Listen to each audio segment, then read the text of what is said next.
ये है जी एक ग्राफिंग मल्टीमीटर है, जो ग्राफ कहते हैं। मैं इसको भी आगे शो करता हूँ। ग्राफिकल मल्टीमीटर जो बेसिकली मल्टीमीटर भी है, एक तरह से ऑसिलोस्कोप भी है। ये एक एक्चुअल मल्टीमीटर की तस्वीर है जो मेरा अपना है, मेरे पास अवेलेबल है। और इसमें अगर आप देखें वही रोटरी है, मिली वोल्ट। यहाँ पे डीसी आपको नजर आ रहा है, स्ट्रेट लाइन है। यहाँ वोल्ट डीसी नजर आ रहा है। यहाँ ये एसी वोल्ट की जो ना साइन बना हुआ है। यहाँ पे एच जेड का मतलब है हर्ट्ज। हर्ट्ज कहते हैं फ्रीक्वेंसी की जो यूनिट है, उसको हर्ट्ज कहते हैं। फिर उसको हम जो है ना फ्रीक्वेंसी पल्स विड्थ में ना ड्यूटी साइकिल एक आता है, आपने सुना होगा, गाड़ियों में भी सुना होगा, ड्यूटी साइकिल ड्यूटी साइकिल। तो ये वो परसेंटेज में शो करता है। इसको जब हम ईसीयू के मॉड्यूल पे जाएंगे तो वहां पे हम इसको बड़ी डिटेल के साथ डिस्कस करेंगे कि ये होती क्या है चीज, इसका मतलब क्या होता है। तो वो परसेंटेज में शो करता है। तो ये ड्यूटी साइकिल को भी मेजर कर सकता है और फ्रीक्वेंसी भी शो कर सकता है। फिर यहाँ पे अगर आप गौर से देखें, आगे हम तस्वीर है जिसमें हम ज्यादा दिखाएंगे। यहाँ पे एक ऊपर टॉप पे ओम का साइन बना हुआ है, इधर एक डायोड का साइन बना हुआ है, नीचे पता नहीं क्या साइन बना हुआ है, और इधर कैपेसिटर का साइन बना हुआ है। इसी तरह से जो कैपेसिटेंस में माइक्रोफैरेड, ये भी कैपेसिटेंस का साइन है, जो कि माइक्रो में बहुत कम वैल्यू वाला जो कैपेसिटर होगा, उसको इस पे रख के आप मेजर करेंगे। मिली एम्प एसी और डीसी दोनों, यहाँ पे डैश है और नीचे वो मद वाली जो साइन है वो बेसिकली एसी का है। तो इसका मतलब है इस पे जब आप रखेंगे तो इस पे रख के आप एसी भी मेजर कर सकेंगे, डीसी भी। वो कैसे कर सकेंगे, उसके लिए बटन दबाना पड़ता है, उसकी तस्वीरें आगे आ रही हैं। और फिर ये 10 एम्प वाला हो रहा है। अ, यार एक मिनट छोड़िए, मेरा आई डोंट नो, मैं मिस कर गया हूँ, यहाँ पे मैंने सिंबल नहीं लगाया माजरत के साथ, ये जरूरी है। चले, तो यहाँ पे ये सारा हो गया। इधर एक एस है और एक आर का बटन है, F1 F2 F3 F4। ये बेसिकली अगर आप ऊपर देखें, यहाँ पे रिलेटिव, इसको कहते हैं relative F1। P dash H, मुझे वक्त नहीं मिला, मैं इसका मत वो इससे बनता क्या है मैं पढ़ सकूं, नहीं पता चला कुछ में क्या लगता है। लेकिन इसको जब बटन प्रेस करते हैं तो यहाँ पे आपको जो वोल्टेज मेजर कर रहे होते हैं, मैक्स और मिन वैल्यू भी साथ में, उसको मैं मजीद एक्सप्लेन करूंगा। ये SCL है बेसिकली सिलेक्ट, इस बटन को प्रेस करेंगे तो सिलेक्ट। तो जब आपने रोटरी को यहाँ पे रखा हुआ है, जहां पे एसी भी है डीसी भी है, तो यहाँ पे जब रखेंगे तो इस बटन को प्रेस करेंगे तो एक दफा एसी आएगा और एक दफा डीसी आएगा, दोबारा प्रेस करेंगे तो फिर डीसी आ जाएगा। तो लिखा होगा। तो इन मल्टीमीटर में, कुछ मल्टीमीटर में सिर्फ साइन दिए जाते हैं एसी और डीसी के, कुछ में बकायदा डीसी और एसी का लफ्ज लिखा होता है, जैसे यहाँ पे लिखा हुआ है। ठीक है जी। और यहाँ पे अगर आप नीचे देखें तो इसकी भी 4 पोर्ट्स हैं। कॉम पोर्ट इसने बिल्कुल राइट पे रखी है, उधर इसकी बीच में थी, जो पिछले 2 मल्टीमीटर हमने देखे थे, यहाँ पे राइट पे है। और यहाँ पे उसने लिखा है कैट टू 1000 वोल्ट। तो ये 1000 वोल्ट जो है ना, कैट टू जो है ना, ये बेसिकली ट्रांजिएंट को शो कर रहा है कि ये आप जो है ना किसी मोटर के ऊपर भी जा सकते हैं इसके वोल्टेज मेजर करने के, जहाँ पे ट्रांजिएंट वोल्टेज आएंगे तो ये 1000 वोल्ट तक हैंडल कर सकता है और आपको और मल्टीमीटर को नुकसान नहीं आएगा। बहरहाल ये बहुत अच्छा मल्टीमीटर में से है। फिर इसमें ये जो है ना कॉम की होगी, ये वोल्ट, रेजिस्टेंस और कैपेसिटर, और साथ में डायोड भी इधर ही आएगा, यहाँ पे लिखा नहीं है उसने। और यहाँ पे उसने कहा है कि जी माइक्रोफैरेड, ये कैपेसिट जो माइक्रोफैरेड है वो आएगा। मिली एम्प, इस प्रोब के ऊपर आप रेड वाली को इधर रखेंगे, कॉम ब्लैक वाली इधर रहेगी, इस वाली रेड को उतार के यहाँ पे लगाएंगे। और फिर आप माइक्रोफैरेड और माइक्रो एम्पियर जब मेजर करने हैं तो यहाँ से करेंगे। और जब आपने 10 एम्पियर तक की रेंज का माइक्रो एम्पियर से, यानी कि 0.1 से ऊपर जा रहे हैं, तो फिर आप इधर करेंगे। और यहाँ पे उसने बताया कि यहाँ पे भी हमने फ्यूज लगाया हुआ है कि यहाँ पे इस पोर्ट के ऊपर आप मैक्सिमम 400 मिली एम्पियर तक आप कर सकते हैं। अदरवाइज इससे ऊपर 500 मिली एम्पियर पे जाएगा तो ये फ्यूज हो जाएगा। तो इसका मतलब है, अगर आप समझ रहे हैं कि 0.5 एम्पियर तक चला जाएगा तो बेहतर है कि इसी पे लगाएं। बेहतर यही होता है कि 10 एम्पियर से शुरू करें और फिर उसकी रीडिंग देख लें, इसके साथ देख लें कि जी उसकी रेंज के अंदर अंदर है, तो फिर जैक को उतार के, लीड को उतार के इस पे लगाएं और फिर चेक करें। अदरवाइज बेहतर ये कि 10 एम्पियर वाले पे रखें। ठीक है जी। इस पे कोई सवाल हो आपका इन जैक्स के ऊपर तो जरूर बताएं। आगे ये चलते हैं जी। इसी के ऊपर, मिली वोल्ट के ऊपर, आप जो है ना सिलेक्ट प्रेस करते हैं इस मिली वोल्ट के ऊपर, इस सिलेक्ट वाले बटन को F3, ये यहाँ पे नबल है, बाकी खाली है। इसको जब दबाएंगे तो ये मिली वोल्ट जो यहाँ पे शो कर रहा था, मिली वोल्ट इस जगह के ऊपर, इस बटन को जब आपने प्रेस किया है तो ये उसकी फ्रीक्वेंसी पे ले आया है। अगर कोई आपका ऐसा है जो मिली वोल्ट में कोई चीज फ्रीक्वेंसी जनरेट कर रही है जिसका एम्पलीट्यूड या उसकी जो मिकदार है वो मिली वोल्ट में रहती है, तो उसके ऊपर फ्रीक्वेंसी या वो सिग्नल वायर है और उसके ऊपर आप चेक करना चाहते हैं कोई नॉइज वगैरह तो नहीं आ रही, उस नॉइज जनरली जो है ना फ्रीक्वेंसी में आ रही होती है, तो उसको चेक करना चाहते हैं। कुछ और इलेक्ट्रॉनिक्स के सिस्टम होते हैं तो उनके लिए ये यहाँ से आप फ्रीक्वेंसी भी स्ट्रेट अवे मिली वोल्ट में एम्पलीट्यूड के साथ फ्रीक्वेंसी भी मेजर कर सकते हैं किसी सिग्नल की। यहाँ पे अगर आप देखें तो ये फिर वही रिलेटिव और ये मैक्स मिन वाला है, ये सिलेक्ट है और ये ऑटो है। ये ऑटो वाला ऑटो पे ही सिलेक्ट हो रहता है इस मल्टीमीटर के अंदर, तो इसको प्रेस करें भी तो मैनुअल पे नहीं जाता, ये ऑटो पे जाता है। तो ये प्रेस है ऑटो पे और लिखा हुआ भी है ये 4.00 वोल्ट के ऑटो पड़ा हुआ है। जब मैं इसको 12 वोल्ट पे रखूंगा तो ये ऑटोमेटिकली 20 वोल्ट या 12 वोल्ट पे चला जाएगा। और यहाँ पे और इसकी सिलेक्शन यहाँ पे है, ये डीसी वोल्ट है, यहाँ पे डीसी वोल्ट नजर आ रहा है। इससे आगे चलते हैं जी। यहाँ पे जब हम वोल्ट पे हैं तो वोल्ट पे मैंने वो बटन दिखाए हैं जिनको, ये वाला बटन जब हम प्रेस करेंगे तो आपके पास ये रीडिंग आएगी जहाँ पे मैक्स और मिन लिखा हुआ है। इसमें होता ये है कि मैं जो है ना मिसाल के तौर पे गाड़ी स्टार्ट करने लगा हूँ, मैं क्रैंकिंग के वक्त बैटरी को लोड टेस्ट लेना चाहता हूँ कि बैटरी के वोल्टेज कितने ड्रॉप होते हैं। जब आप क्रैंकिंग करते हैं तो बैटरी के वोल्टेज कम होते जाते हैं और फिर दोबारा 12.5 12.6 पे आ जाते हैं। तो उस वक्त जो है ना बैटरी का लोड टेस्ट एक बेहतरीन ये होता है कि जब आपने मल्टीमीटर लगा के रखे वहां पे और गाड़ी को क्रैंक करते करें और उसमें ना मैक्स और मिन जब आप क्रैंक करें गाड़ी स्टार्ट हो जाएगी तो वो अल्टरनेटर उसका तकरीबन 14 वोल्ट पे चला जाएगा, तो वो 14 वोल्ट भी इधर आ जाएंगे मैक्सिमम जो आए होंगे उस वक्त सारी उसके दौरान। और जो मिनिमम वोल्ट जो ड्रॉप हुएंगे वो भी यहाँ पे शो होंगे। तो ये रन का बटन जो है कि ये उस वक्त तक ये मॉनिटर करता रहेगा कि जिस वक्त तक आप ये रन चलता रहेगा जो भी मैक्सिमम वोल्टेज आएगी वो यहाँ पे आती जाएगी। मिसाल के तौर पे एक दफा आप करते मिनिमम वो जो है ना जो 12 से गिरता है वोल्टेज क्रैंक करते हुए 10 पे चला जाता है, थोड़ा और लंबा क्रैंक सलफ लेती है गाड़ी और 10 से जो है ना 9 पे चला जाता है। तो ये पहले 10 पे शो कर रहा होगा, चूंकि आपने रन का बटन ये ऑटोमेटिकली दबा हुआ है तो आपने स्टॉप नहीं किया, तो फिर जब 9 पे जाएगी तो फिर यहाँ पे 9 आ जाएगा। और जो मैक्सिमम वोल्टेज है जब अल्टरनेटर टेक ओवर करेगा तो 14 है, तो उस वक्त तक ये रन पे है तो यहाँ पे 14 आ रहा होगा और यहाँ पे 9 आ रहा होगा। तो अगर इनके बीच में आप स्टॉप कर देंगे तो फिर वहीं पे ये मैक्स और मिन की वैल्यू स्टॉप हो जाएगी, जबकि यहाँ पे आपको डिस्प्ले होता रहेगा। तो ये बहुत अच्छी फैसिलिटी है जब आप बैटरी का लोड टेस्ट लेने जा रहे हो कि बैटरी की कैपेसिटी है।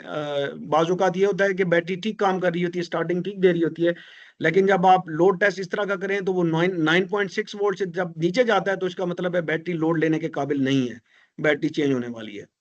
तो ये रेस्ट नहीं है, बेसिकली रीसेट है कि आप इनको रीसेट करना चाहते हैं तो यहाँ पे प्रेस करेंगे और एग्जिट करेंगे तो इस स्क्रीन से निकल जाएंगे और वापस इस स्क्रीन पे आ जाएंगे। इसी तरह ये एक रिलेटिव का बटन होता है और इसमें होता ये है कि ये अमूमी तौर पे ना जरूरत होती है और ना लोगों को पता होता है। मैं इस लेक्चर पे जब बैठा हूं तो मेरा भी फायदा हुआ है कि मैंने इसको ढूंढा है। तो उसमें मिला ये है कि अगर इसको सिलेक्ट करने से मल्टीमीटर जो ना रीडिंग को महफूज कर लेता है। मिसाल के तौर पे एक गाड़ी के अंदर दो लोड सीरीज में लगे हुए हैं, आप उनकी रेजिस्टेंस मेजर करने जा रहे हैं तो आप इस पॉइंट से लेके जिसके बीच में दोनों लोड लगे हुए हैं दोनों की रेजिस्टेंस, एक की 2 ओम है दूसरे की 2 ओम है 3 ओम है, तो टोटल आपको रेजिस्टेंस मिलती है इस लाइन इस पॉइंट से लेके इस पॉइंट तक 5 ओम की। तो आप करते ही हैं कि 5 आपने मिसाल के तौर पे पहले के लिए 2 ओम, तो आपने ये प्रेस कर दिया तो वो 2 ओम यहाँ पे लिखा आएगा। अब जब आप इस पॉइंट से लेके इस पॉइंट तक करेंगे तो वो 5 में से 2 इस 2 को माइनस करके 3 दिखाएगा। तो इसका मेन काम ये है कि बाजू का बड़ा हैंडी हो जाता है, लोग जो बहुत एडवांस डायग्नोसिस कर रहे होते हैं तो उनके लिए काफी हैंडी हो जाता है। अदरवाइज इसका कोई खास काम नहीं है जी। कोई सवाल जी इसमें? अच्छा, वोल्ट के ऊपर या मिली वोल्ट के ऊपर नो रख सर। के, अच्छा वोल्ट या मिली वोल्ट पे रख के ना जब आप इस आर के बटन को प्रेस करते हैं इस आर के बटन को तो इस तरह की स्क्रीन आ जाती है।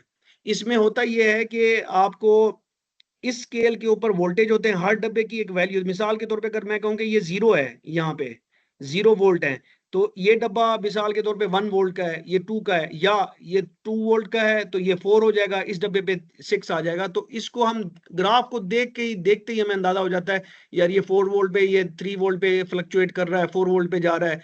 और इधर होता है टाइम, ठीक है जी, इस तरफ पे होता है टाइम। तो यहाँ पे अगर आप देखें कि उसने 30 मिली वोल्ट का एक डब्बा बनाया हुआ है, ये उसने स्केल दिया हुआ है, ठीक है, 30 मिली वोल्ट का है, ये 60 हो गया, ये 90 हो गया, और यहाँ पे कहीं पे 90 से ऊपर यहाँ पे 1 वोल्ट हो रहा होगा, ठीक है जी। तो सॉरी 30 60 पॉइंट 1 वोल्ट हो रहा होगा। तो और यहाँ पे अगर आप देखें तो 5.0 ms मिली सेकेंड, ये टाइम बेस दी हुई है कि ये जो डब्बा है ये 0.5 सेकेंड का एक डब्बा है, यहाँ पे 0.5 हो गया, यहाँ पे 0.1 हो गया, और सॉरी 0.5 1 हो गया, सॉरी यहाँ पे 1 सेकेंड हो गया, 1 मिली सेकेंड में सेकेंड भी नहीं होगा, उसका फर्दर पॉइंट आएगा। तो ये बेसिकली टाइम शो करता है, और इसमें होता ये है कि रीडिंग जो है ना एक वेव फॉर्म सी बनती है ग्राफ में, उस वेव फॉर्म के एनालिसिस से आप बहुत कुछ पता कर सकते हैं। इस पर्टिकुलर मल्टीमीटर के साथ आप गाड़ी का बैटरी के ऊपर वोल्टेज के थ्रू बैटरी के ऊपर लगा के लीडें, ये ग्राफ बनाएं, और ग्राफ पे ये टाइम स्केल, इसको हम टाइम स्केल कहते हैं या टाइम बेस कहते हैं, और इसको कहते हैं एम्पलीट्यूड। इनको आप थोड़ा सेट करते हैं तो ग्राफ बड़ा खूबसूरत से नजर आता है। तो उसमें जो वोल्टेज ड्रॉप हो रहा होता है वो होता ये है कि जब आप क्रैंक करते हैं तो फ्यूल आप डिस्कनेक्ट कर देते हैं, फ्यूल डिस्कनेक्ट करके उसको क्रैंक कराते हैं गाड़ी को, जैसे कंप्रेशन टेस्ट सिलेंडर का हम करते हैं ना गेज के साथ, उसी तरह से बगैर कोई चीज खोले, बगैर की चीज लगाए, सिर्फ और सिर्फ फ्यूल को डिस्कनेक्ट करें, उसका फ्यूज उठा दें और गाड़ी को क्रैंक करें। तो गाड़ी क्या कहते हैं, यहाँ पे ग्राफ ग्राफ बैटरी के ऊपर आपने लगाया हुआ है वोल्ट मीटर को, वोल्ट मेजर कर रहे हैं, और जो ग्राफ बनेगा वो पीक्स बनेगी कि क्रैंक जब आप कर रहे होते हैं तो जब सिलेंडर कंप्रेशन स्ट्रोक में जो सिलेंडर जिस वक्त जाता है उस वक्त वो बैटरी के ज्यादा से ज्यादा वोल्टेज ड्रॉप कराएगा, यानी कि बैटरी 12.6 पे थी वो उसको 10 पे लेके आएगा मिसाल के तौर पे। तो ग्राफ क्या आएगा, अब ये आपने क्रैंक किया, 12 वोल्ट यहाँ पे थे मिसाल के तौर पे, तो पहला सिलेंडर जब कंप्रेशन स्ट्रोक पे आएगा तो ये 12 से गिरेंगे और ये 10 पे आ जाएंगे। फिर उसके बाद वो कंप्रेशन स्ट्रोक से जब निकलेगा तो उसके बाद वो ईज आउट होगा, और फिर वो वापस की तरफ चला जाएगा 12 की तरफ, और फिर अगला सिलेंडर जब कंप्रेशन पे आएगा तो फिर ये वोल्टेज रहेगा। तो अगर 4 सिलेंडर गाड़ी है तो 4 पीक्स जो बन रही होंगी, उन 4 पीक्स को जब आप देखेंगे कि वो बराबर ड्रॉप हो रही है, तो इसका मतलब ये है कि कंप्रेशन स्ट्रोक के वक्त हर सिलेंडर ने जो स्टार्टर मोटर के ऊपर लोड डाला है वो बराबर है। तो ये मुमकिन नहीं है कि कोई सिलेंडर जो है ना चारों के चारों एक ही उसके साथ लीक कर रहे हो या उनमें कंप्रेशन लॉस हो। तो इसकी मदद से आप एक फेयर आइडिया ले सकते हैं कि गाड़ी में कंप्रेशन लॉस का इशू तो नहीं है जिसकी वजह से गाड़ी स्टार्टिंग में मसला कर रही हो या फ्यूल ज्यादा खा रही हो। तो ये काम बहुत आसानी से इस तरह की ग्राफिंग मल्टीमीटर से हो सकता है। इस ग्राफिंग को जो पार्ट है इस स्क्रीन को बेसिकली ऑसिलोस्कोप भी हम इसी चीज को कहते हैं। इस पे कोई सवाल है तो बताएं, नहीं तो आगे चलते हैं। बाकी ऑसिलोस्कोप को कभी हम आगे किसी मॉड्यूल में अगर हुआ तो अदरवाइज कोई और वीडियो में बनाऊंगा इंशाल्लाह, उसमें डिटेल में डिस्कशन होगी।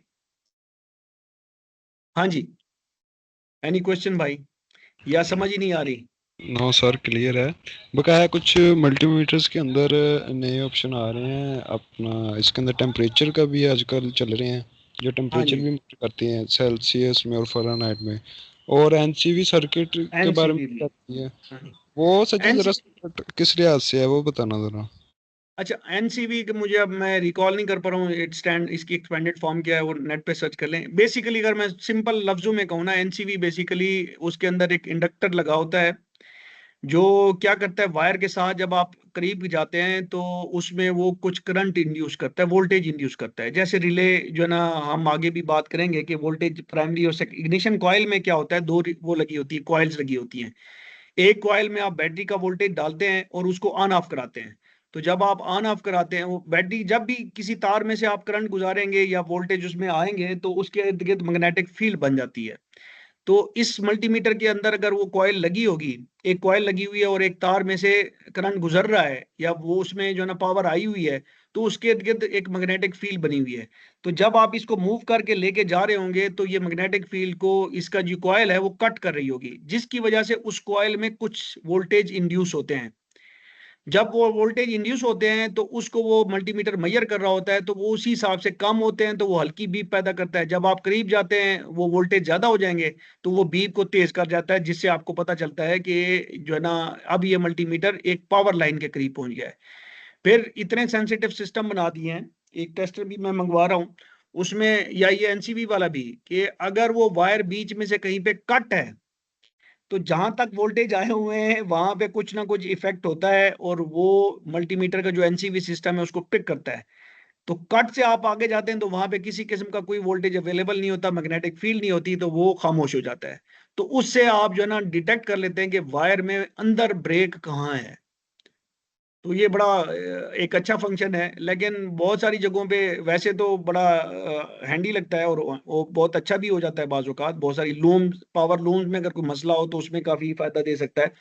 लेकिन फिर उसमें आपको बहुत काम और भी करने पड़ते हैं। It's not that simple. लगता यही है कि बहुत सिंपल है, लेकिन इट्स नॉट। जब एक्चुअल प्रॉब्लम्स आते हैं तो उसमें इतना सिंपल नहीं होता। एनी अदर क्वेश्चन और जी? सर जी, ये एसीडीसी दोनों फाइंड कर लेता है कि अकेला एसी करंट ही फाइंड करता है? किसकी बात करें? दोनों।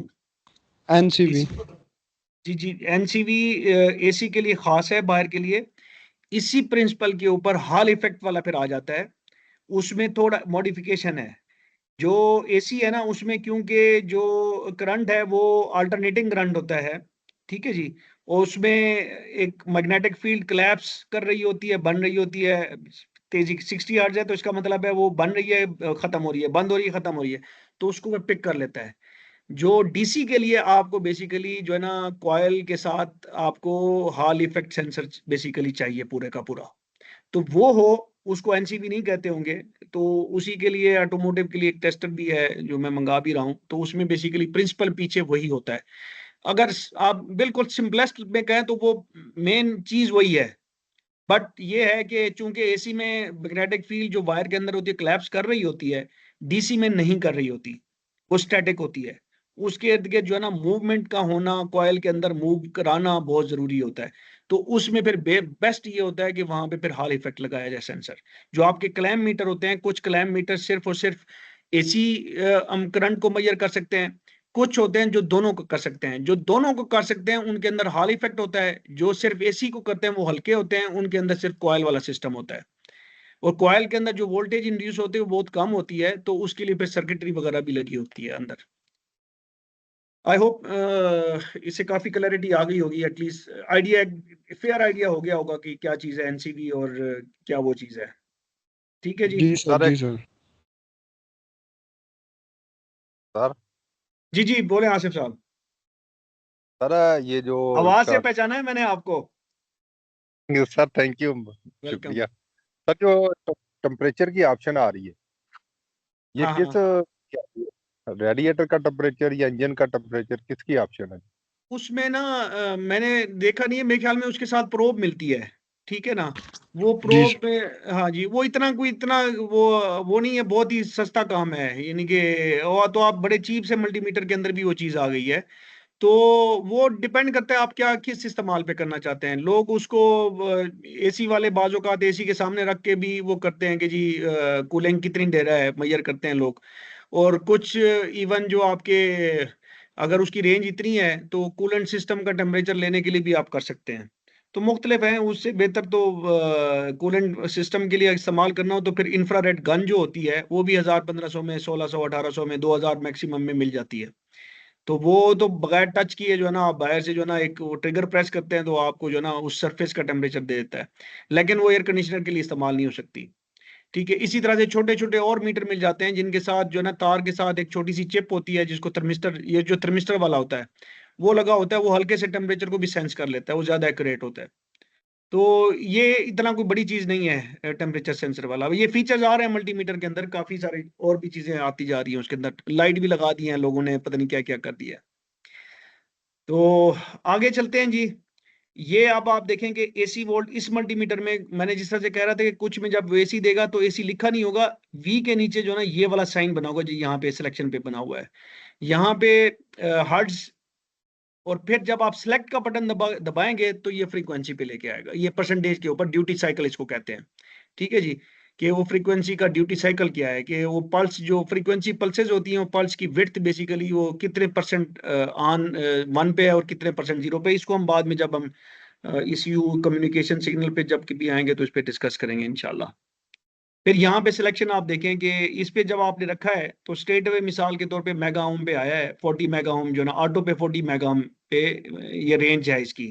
लेकिन जब आप लेंगे तो अभी चूंकि लीडें कोई अटैच करके कुछ जोड़ी नहीं हुई, किसी चीज के साथ लगाई नहीं हुई, तो ये ओवर लिमिट या आउट ऑफ लिमिट कह लें या कह लें आउट ऑफ रेंज कह लें, वो शो कर रहा है।